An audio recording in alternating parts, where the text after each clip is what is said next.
Við setjum land og þjóð í fókus í þættinum í dag á sjálfan 17. júní og byrjum á að læra að baka flatbrauð.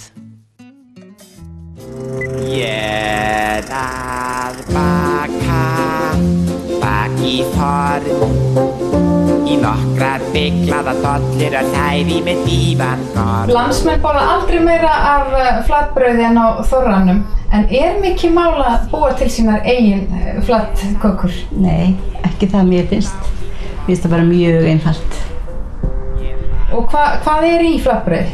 Uppistaðan rúmjöl og svo heilhveiti og svo misjafnt. Það hægt að leika sér með allt mögulegt. Ég til dæmis setti kúmen stundum í, fjallagrös og þurrefni setjum maður bara saman í skál og væti svo í með sjóðandi heitu vatni. Það þarf að vera alveg sjóðandi sko. Ég er að elda mat og ég elda í pott sem eldgamalt vaska. En þú ert einmitt alin upp við flatbrauðgerð? Já. Alveg frá unga aldri. Var flatbrauði gert oft á þínu heimili?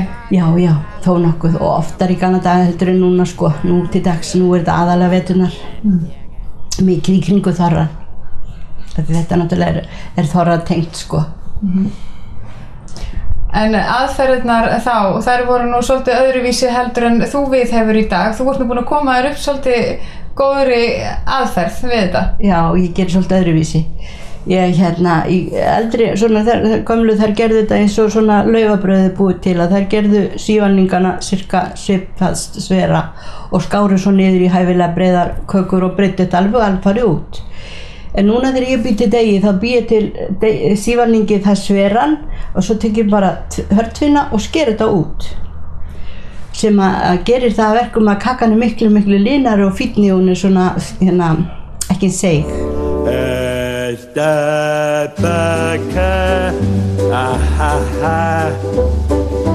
Þetta finnst mér nú alveg fáránlega vitleysa.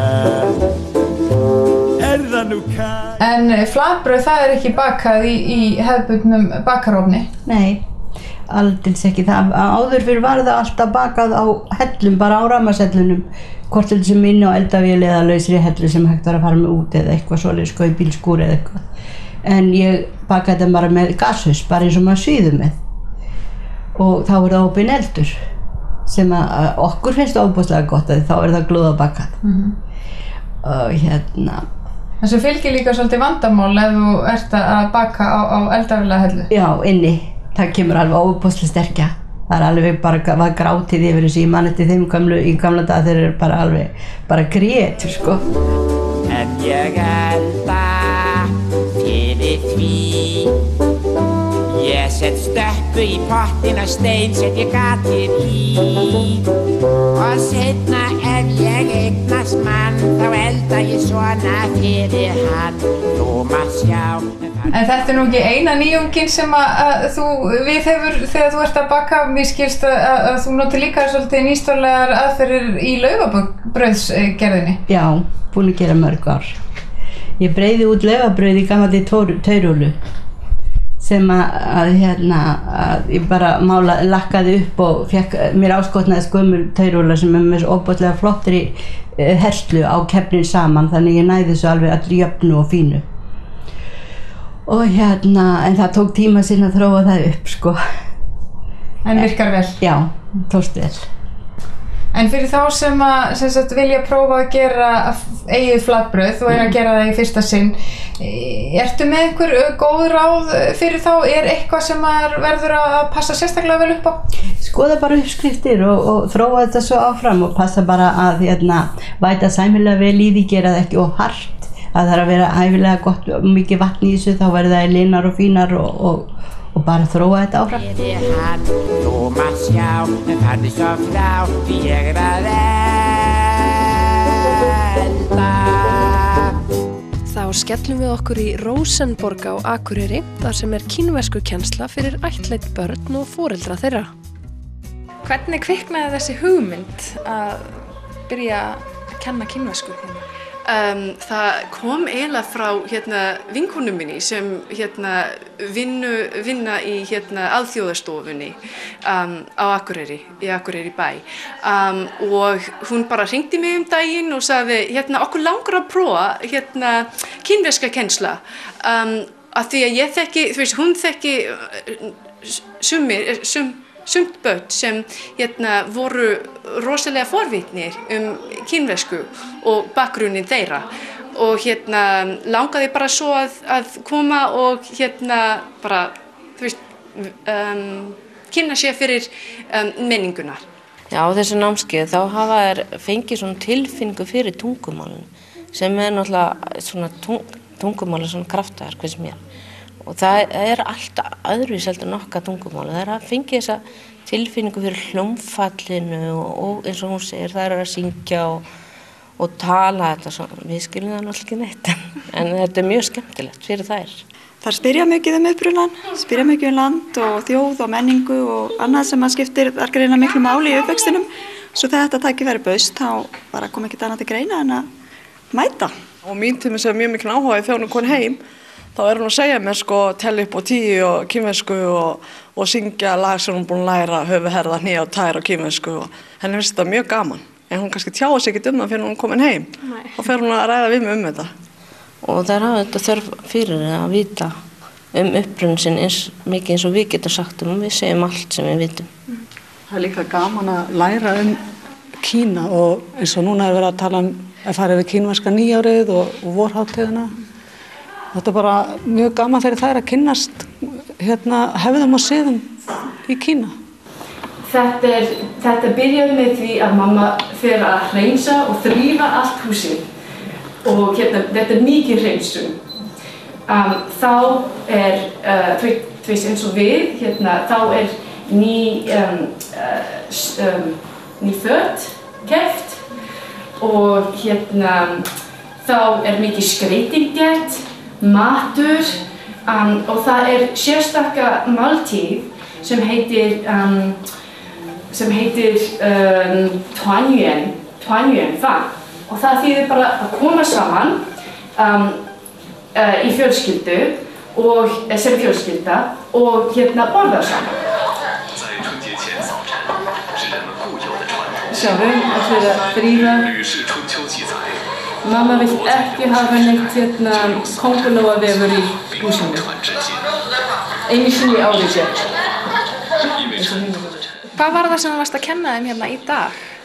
Ég var að kynna fyrir þau kínverska nýja árið og síður, hefðbundnar síður sem felur í sér þessi stór fjölskyldumáltíð á fyrsta kvöldið ársins. Þetta nýja árið geitsins, árið geitar. Ár geitarinnar. Já, geitarinnar, já. Og svo það var ýmislegt. Af hverju fjölskylda kemur saman og hvernig þetta fagnað. Tilgangurinn flugeldar.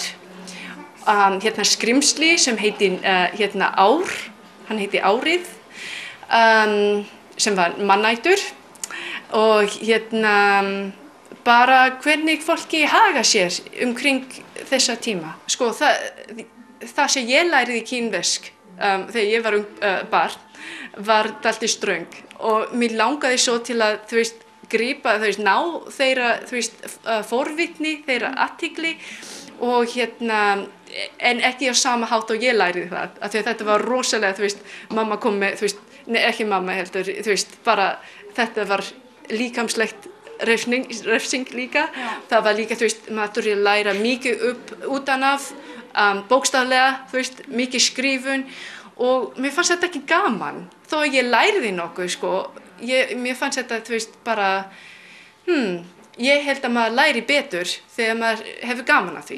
Já. Stelpur, hvað það að læra hérna? Kínversku.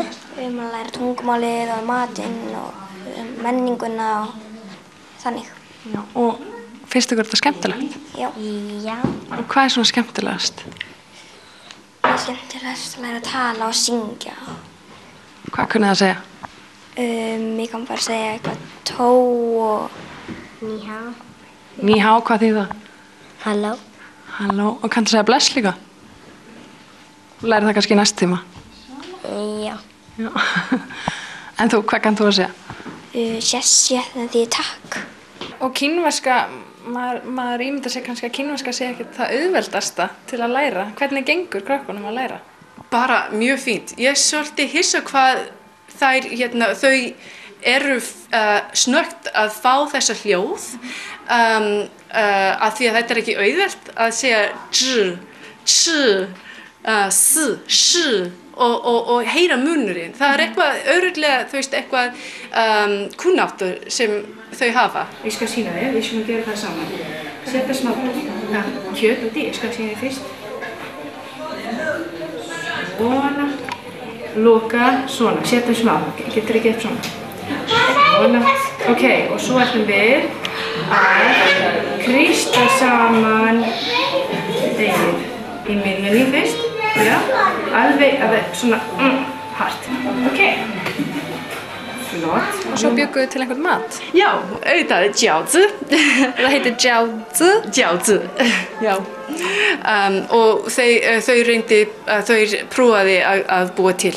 Ég set þetta úti, þá skalt ég sjá strax þegar það er tilbúið, þú veist, kjötið er soðið og það rýsur upp, þú veist, það bara flota. Flýtur, takk. Þau eru að kenna mér líka.